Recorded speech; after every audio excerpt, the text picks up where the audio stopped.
All right, lads, you know the score. Imperial Bodybuilding here with another update 6 weeks out from the Olympia. As I've said before, this is going to be one of the most exciting Olympias of all time. So let's get to it. 6 weeks out. Hadi Choopan. What are you thinking, lads? What are you thinking? Because I'll be honest, 10 weeks out I wasn't impressed. 9 weeks out I wasn't impressed. But Hadi, when was the last show that Hadi actually came off? He didn't come off at the last Olympia. It might have been 2% off. But it was still a very, very good Hadi. And now 6 weeks out, we're starting to see the conditioning. We're seeing the confidence.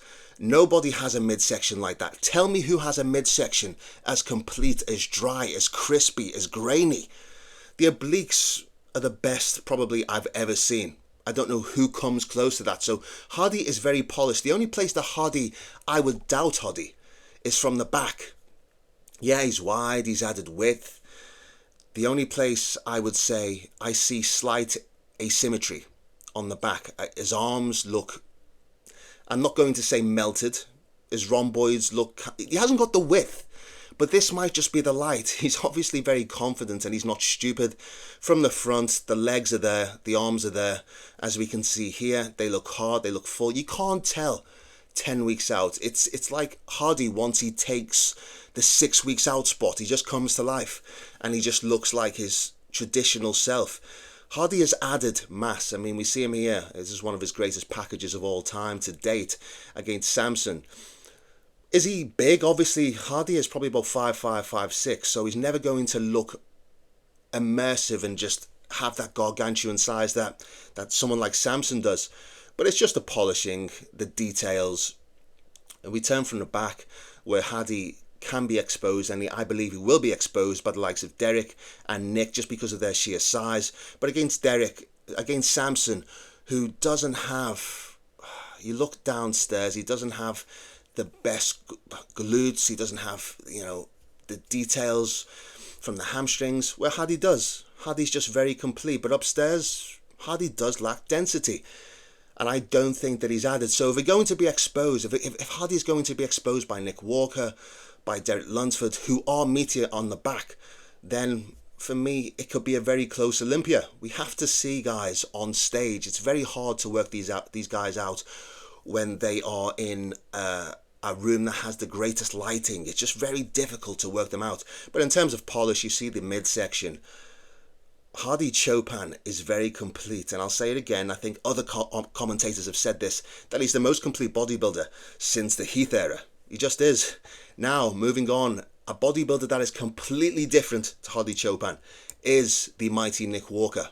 And that's what I like about Nick. This lighting is not flattering, but you just see the sheer size on the arms, the shoulders, just the blockiness, and I don't mean to say that in a bad way. But if we look, he's added size to the lats. Where he needed to add size, he's added it.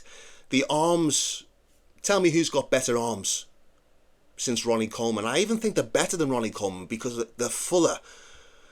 His most muscular will be awesome, world class, the best in the business with probably Samson.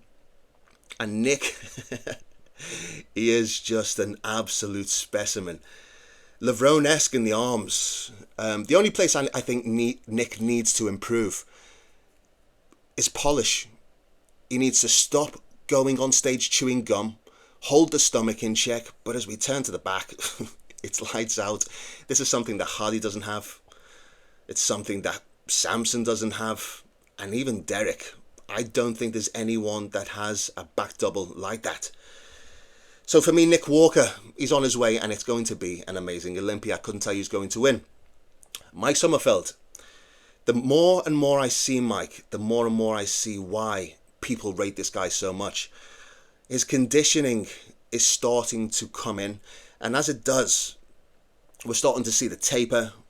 Obviously, he's got those massive legs, but he's very complete. He's great in the arms. He's got the shoulders. In the back, he's absolutely massive. But he has got a classic physique. I just think that his legs sort of throw the physique off and take him into a crossbreed, into a 2-1-2 competitor because he is that big. Mike is complete.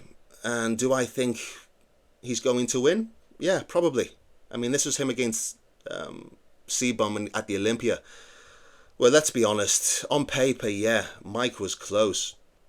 But if we talk about sheer presence, aura, then no one comes next.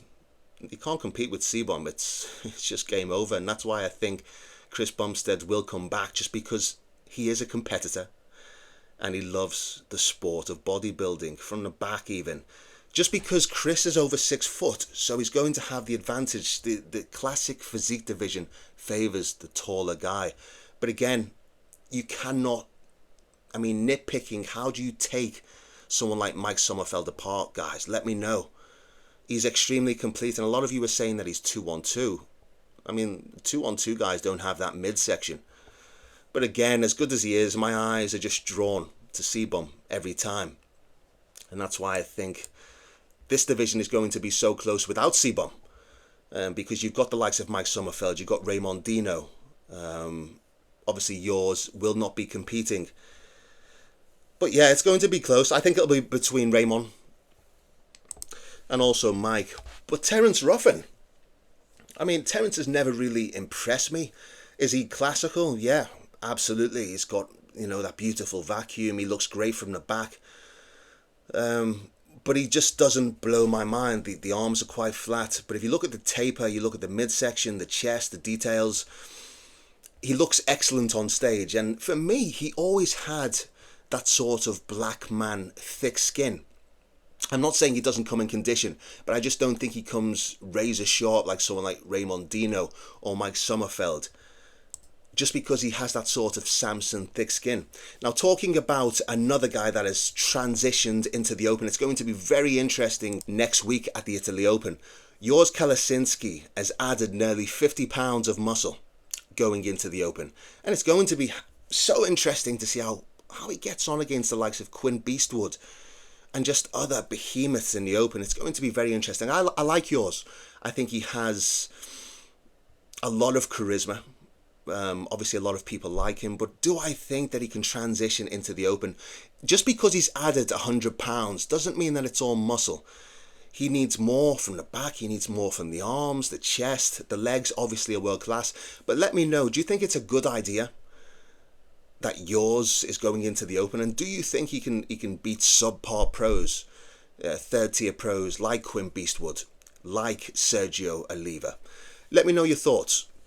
As I said to you before, this is going to be, and I guarantee you, one of the best Olympias of all time. So certainly of the 21st century, maybe not of all time.